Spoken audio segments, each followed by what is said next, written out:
Sergei Dragunov's most important attack, the Russian Assault, received an enhanced Blue Spark version, accessible by pressing forward 2 in rapid succession, dealing 5 points of damage more on hit and even more chip damage on block.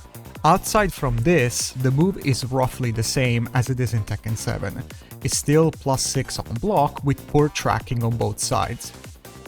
Razor has been nerfed, going from neutral to -1 on hit, meaning that the opponent's wall standing 4 is uninterruptible. Also, sidestepping is not an option from player 1's side, and from 2-player side can still be quite tricky. However, down 2 has also received indirect buffs, like the new full crouch low Hail Slicer, which leaves Dragunov in a massive advantage on it, although it forces you to transition into sneak stance.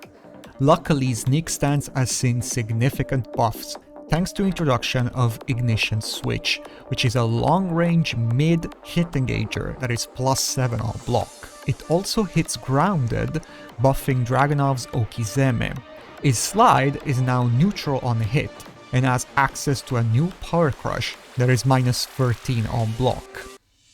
Also, another indirect buff to Razor is the ability to access to his throw game from crouch. If Dragunov gets a counter hit on down 2, this gives him the ability to get a guaranteed throw attempt. Dragunov right-left combo has been buffed in damage and frame advantage, making it the best 10-frame punisher at his disposal. Also, it is possible to transition into Sneak to go from +8 to +10, making an Ignition Switch uninterruptible.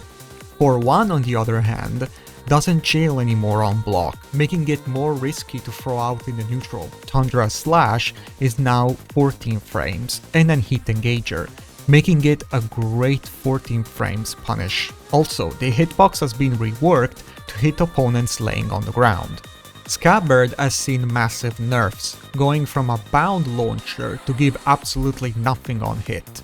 The last hit of his Tundra Strike has seen massive improvements on counter hit, going from +12 to +14, giving a guaranteed back for free or mid throw, which is also an hit engager and unbreakable. The last hit can be cancelled into Sneak to keep people on their toes.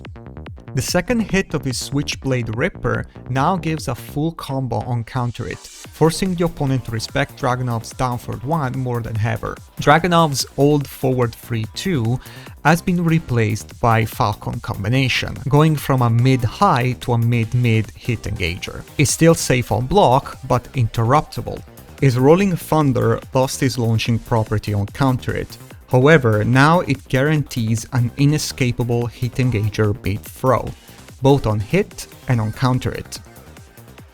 His new Hammer Rush is his new go-to wall combo, outshining all of his older wall combos in terms of damage. It also gives tremendous Oki as a follow-up for Slicing Sobat, and big damage after Bloodhound Strike at the wall. His new low, Deadly Scorpion, looks like the biggest disappointment. Despite being marketed in the trailer as a tool to shut down people stepping Dragunov, it doesn't track to his weak side, making it completely ineffective in this regard. Also, if blocked, it spells Disaster, being launch punishable at -15. Mass Elbow now bounds immediately, while still being launch punishable on block. His Snake Edge also bounds immediately on hit, but now it will launch also on counter hit, unlike older Tekken games. Coincidental counter hit launchers such as back 1-2, 4-4 and wall standing 1-2 have all been removed. His old Rage Drive has been reintroduced as a hit mechanic. Now it's possible to follow up his Russian Assault with an unbreakable ultimate tackle. The ultimate tackle is always unbreakable in heat, however is no longer possible to access to it directly by pressing down back 1+2. All of his cancel throws are also unbreakable in heat. His Heat Smash can also be followed up by an unbreakable ultimate tackle. Overall, Tekken 8 Dragunov is a good step in the right direction. Some of his weaknesses, such as bad punishments and combo damage, have been fixed. He received some ground-hitting mids to avoid evasive characters to sleep under his entire move list, and his sneak stance has been improved as well. However, Dragunov still retains his poor tracking and the inability of open up experienced players that are not pressing into him. Also, his counter-hit game is still far from being impressive, making it hard for him to play the defensive role or to control the neutral with quick and safe counter-hit launchers.